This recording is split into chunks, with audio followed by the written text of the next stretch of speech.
El sabor metálico de la sangre llenaba mi boca mientras me sostenía contra la pared de la sala. A mis 26 años, jamás imaginé que mi padre me golpearía, y menos por intentar salvarlo de la ruina financiera. «Lárgate de mi casa», espetó mi papá, el rostro encendido de furia. «¿Cómo te atreves a acusar a Marcus de fraude? Él nos está haciendo ricos a todos». Me enderecé, tocando mi labio partido mientras sostenía un sobremanila en la otra mano. Trabajar como contador forense me había enseñado a detectar estafas financieras desde lejos, y la oportunidad de inversión de Marcus Reynolds tenía más focos rojos que un desfile. «Papá, por favor», intenté de nuevo, manteniendo la voz firme. «Solo mira estos documentos. Él no está invirtiendo nada, está robando». «Ya basta, Daniel», gritó. «Eres igual que tu madre. Siempre cuestionando mis decisiones, siempre creyendo que sabes más». La mención de mamá me atravesó el pecho como un cuchillo. Ella murió hace 8 meses después de una larga lucha contra el cáncer, dejando a papá su seguro de vida y sus cuentas de retiro, dinero que ahora estaba en manos de Marcus Reynolds. «De hecho, si soy como mamá», dije, sacando los estados de cuenta, «porque ella tampoco te habría dejado tirar a la basura todo por lo que trabajó». Antes de poder mostrárselos, la puerta principal se abrió. Marcus Reynolds entró con su traje caro y un Rolex pagado con los ahorros de otras personas. «James, tengo excelentes noticias sobre los rendimientos de la inversión». Su sonrisa ensayada titubeó un instante al verme. «Daniel, no esperaba verte aquí». Lo observé con atención. A sus 45 años, Marcus era más joven que mi padre, pero se movía con la seguridad de alguien acostumbrado a mandar. Llevaba 3 meses convenciéndolo de invertir cada vez más en su fondo exclusivo. «Y ya se iba», dijo papá con firmeza, lanzándome una mirada de advertencia. En realidad, di un paso al frente. «Creo que todos necesitamos hablar de a dónde fue el dinero de mamá». La sonrisa de Marcus no se desvaneció, pero noté un leve tic en su ojo izquierdo. «James, quizá deberíamos hablar de negocios en privado». «Y no», lo interrumpí, sacando más documentos. «Hablemos ahora. Hablemos de cómo vaciaste todas las cuentas de mi papá ayer, de cómo has hecho lo mismo con otras 3 familias en los últimos 2 años usando nombres distintos». El color desapareció del rostro de Marcus por apenas un segundo antes de recomponerse. «James, tu hijo claramente está perturbado. Como te expliqué, la transferencia temporal de cuentas es un procedimiento estándar». «¿De estándar para qué?». Lo corté. «Para huir con los ahorros de la gente como hiciste con los Henderson en Florida o los Paddles en Texas». La cabeza de papá giró hacia Marcus, la duda comenzando a asomar en su rostro. «¿De qué está hablando?». Extendí los documentos sobre la mesa de centro. Marcus Reynolds también se hace llamar Michael Richards y Mark Randall.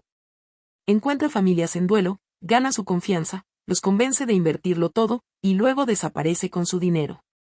«Son acusaciones ridículas», dijo Marcus con suavidad, pero se iba acercando poco a poco a la puerta. «James, recuerda lo que te dije de la gente negativa que quiere sabotear tu éxito». «¿Éxito?». Me reí con amargura. «Papá, revisa tus cuentas ahora. Llama al banco». Las manos de mi papá temblaban mientras sacaba su teléfono. Vi el momento exacto en que la realidad lo golpeó. Su expresión pasó de furia, a confusión, a puro horror en cuestión de segundos. «Las cuentas están vacías», susurró. «Marcus, ¿qué?». Pero Marcus ya estaba corriendo. Yo lo había previsto y presioné un botón en mi celular. «Está saliendo ahora». El sonido de sirenas policiales llenó el aire afuera de nuestra casa. Coordiné todo con la división de fraudes, cronometrando cada paso. Por la ventana vi cómo 2 patrullas interceptaban a Marcus antes de que llegara a su auto. Papá se dejó caer en su sillón, de golpe viejo y roto. «Del seguro de tu madre, su retiro, todo». «No todo», dije en voz baja, sacando un último documento. «Congelé la cuenta principal esta mañana cuando encontré pruebas del fraude. Solo alcanzó a tocar las cuentas pequeñas». «¿Cómo lo supiste?», preguntó papá, con voz débil. Me senté frente a él, apretando los dientes por el dolor en mi labio. «Mamá me pidió que te cuidara antes de morir. Sabía que quedarías vulnerable. Cuando te vi con Marcus en su funeral, buscando inversionistas en lugar de darle respeto, empecé a investigar. A través de la ventana, vimos cómo los policías esposaban a Marcus. Su fachada perfecta se había resquebrajado, reemplazada por una mueca de furia mientras lo llevaban a la patrulla. Daniel, empezó papá, por fin mirando mi rostro herido. Te odio. Elegí creerle a un desconocido en lugar de a mi propio hijo. Pues lo hiciste, admití, tocándome el labio. Pero fue porque estabas de luto, y él se aprovechó de eso. Pero papá, tenemos que hablar de este patrón, de cómo reaccionas cuando alguien intenta ayudarte. Un detective subió por nuestra entrada, con bolsas de evidencia en la mano. Pronto tendríamos que dar declaraciones, presentar reportes y empezar el largo proceso de reconstruir tanto nuestras finanzas como nuestra relación. Papá miró la foto de mamá en la repisa, con lágrimas en los ojos. Estaría tan decepcionada de mí. No, lo corregí, siguiendo su mirada hacia el rostro sonriente de mamá. Estaría orgullosa de que lo descubrí, y querría que arregláramos todo esto. Juntos. El timbre sonó, anunciando la llegada del detective. Antes de abrir, lo miré una vez más. ¿Estás listo para enfrentar esto? Asintió despacio, enderezando los hombros. Sí. Y, Daniel, lo siento por todo. No era suficiente. Aún no. Pero cuando nos pusimos de pie para abrir la puerta, supe que era un comienzo. La semana siguiente pasó en un borrón de declaraciones policiales, trámites financieros y revelaciones devastadoras. La investigación de los detectives reveló que la operación de Marcus Reynolds era mucho más grande de lo que pensábamos. Había robado a más de 20 familias en 5 estados, siempre enfocándose en viudos recientes o familias en duelo. Y leía obituarios, explicó la detective Sara Torres mientras colocaba fotografías sobre nuestra mesa del comedor, asistía a funerales, a grupos de apoyo para el duelo. Estudiaba a sus víctimas, aprendía sus debilidades. Cada foto mostraba a Marcus con distintas familias, siempre con la misma expresión de falsa compasión que usó con papá. La cantidad total robada es asombrosa, más de $12 millones. La mayoría del dinero seguramente está en cuentas offshore, dije, revisando las pistas financieras que yo mismo había ayudado a rastrear. Mis habilidades como contador forense me habían vuelto valioso para el equipo investigador. Papá se quedó callado, mirando las fotos. Había envejecido años en solo días, el peso de sus errores marcado en las nuevas arrugas de su rostro. Encontramos esto en su habitación de hotel, dijo la detective Torres, deslizándonos una libreta. Llevaba notas detalladas de todos sus objetivos. Mis manos temblaban mientras la abría. Ahí, con letra ordenada, estaba un perfil de nuestra familia. James Parker. Esposa, fallecida, cáncer. Un hijo, Daniel, posible problema, trabaja en finanzas. Seguro de vida, 500,000 pesos. Cuentas de retiro, 350,000 pesos. Extremadamente susceptible a halagos sobre su visión de negocios. Nos estaba estudiando incluso antes del funeral de mamá, dije en voz baja. Papá tomó la libreta, leyendo con creciente horror. Aquí anotó cuando hablé de tu madre, decía que también usara su recuerdo para manipularme. La detective Torres asintió con gesto sombrío. Era un maestro manipulador. Usaba el dolor de la gente en su contra. Un golpe en la puerta nos interrumpió. Era Kate, mi novia y fiscal criminal, que entró cargando un montón de expedientes. Encontramos algo interesante, dijo, dejando los archivos sobre la mesa. Marcus tenía una socia, alguien que le ayudaba a identificar a las víctimas. Abrió el primer archivo, mostrando fotos de una consejera de duelo. Conozcan a la doctora Sarah Mitchell. Dirigía grupos de apoyo en 3 hospitales distintos. ¿Y adivinen quién asistía a esos grupos? Y dijo la detective Torres con el aliento contenido, conectando los puntos. Todas las víctimas. Ella recibía un porcentaje de cada estafa, continuó Kate. La están arrestando en este momento. Las manos de papá se cerraron en puños. La consejera a la que fui después de que tu madre murió, ella me presentó con Marcus. La traición era más profunda de lo que imaginamos. No solo habían robado dinero, habían explotado a personas en sus momentos más vulnerables. Hay más, dijo Kate en voz baja, mirándome. Las notas muestran que planeaban apuntar al pago del seguro de la demanda por negligencia médica de tu madre. Sentí que la sangre me abandonaba el rostro. Llevábamos meses armando el caso contra el hospital por los errores en el tratamiento de mamá. El posible acuerdo era de millones. Iban a esperar a que ganáramos la demanda, susurré. Esto era solo la primera fase. Papá se levantó de golpe, caminando hacia la ventana. Casi dejó que se llevaran todo, el legado de tu madre, tu herencia, todo. Pero no lo hiciste, afirmé con firmeza. Los atrapamos. Después de golpearte, se giró hacia mí con los ojos húmedos. Después de elegirlo a él en vez de a ti, en vez de todo lo que tu madre y yo construimos. Kate y la detective Torres se retiraron en silencio, dejándonos solos con el peso de todo lo que habíamos descubierto. ¿Sabes qué diría mamá ahora? Pregunté, uniéndome a él junto a la ventana. ¿Qué te lo dijo? Papá intentó sonreír débilmente. Ah, no, diría que el dinero no importa. Que lo que importa es lo que hagamos ahora. Saqué mi celular, mostrándole un correo que había recibido esa mañana. El equipo de recuperación de fraudes congeló todas las cuentas conocidas de Marcus. Creen que podrán recuperar alrededor del 60% de lo que robó. Es algo, asintió despacio.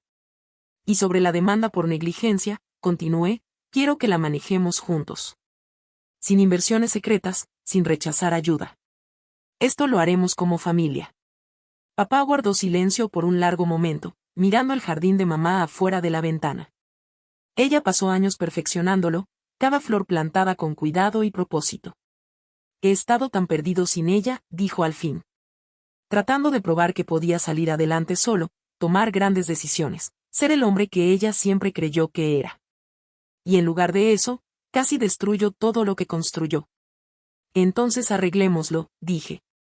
Juntos. Papá se volvió hacia mí, viéndome de verdad por primera vez desde aquel día en la sala.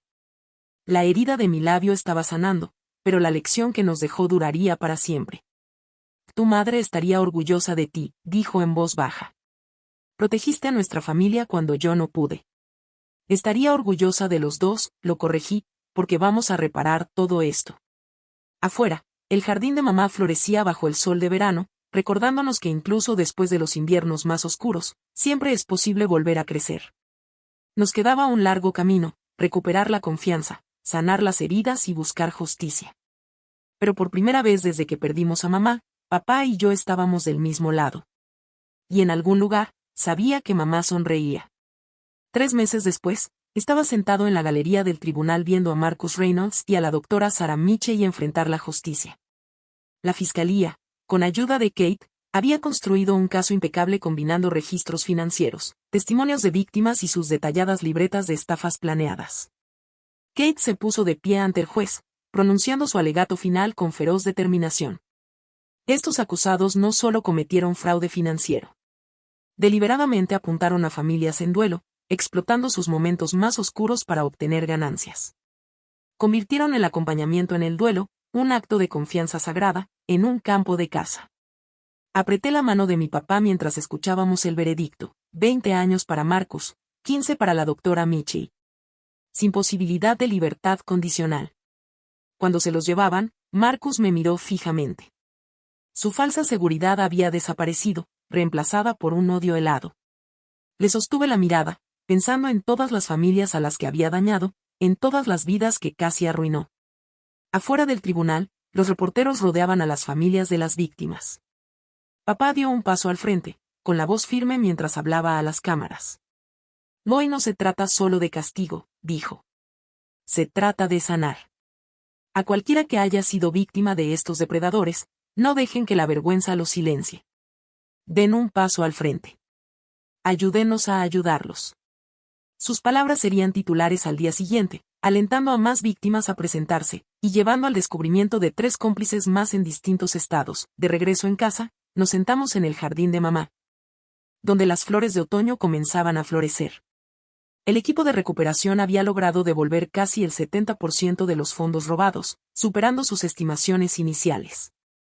La demanda por negligencia médica va a juicio el próximo mes, le recordé a papá, dando un sorbo al café que él había preparado. Ambos hemos estado trabajando con los abogados, construyendo un caso aún más sólido que antes. Lo sé, asintió. Pero esta vez no estoy enfocado en el dinero. Se trata de responsabilidad, de asegurarme de que otras familias no pasen por lo que nosotros vivimos. Papá había cambiado en estos últimos meses. El hombre enojado y a la defensiva que me golpeó se había ido, reemplazado por alguien más reflexivo, más dispuesto a escuchar. Hemos estado yendo juntos a una verdadera terapeuta de duelo, aprendiendo a enfrentar nuestra pérdida con honestidad. Mira lo que encontré ayer, dijo papá, sacando un viejo álbum de fotos.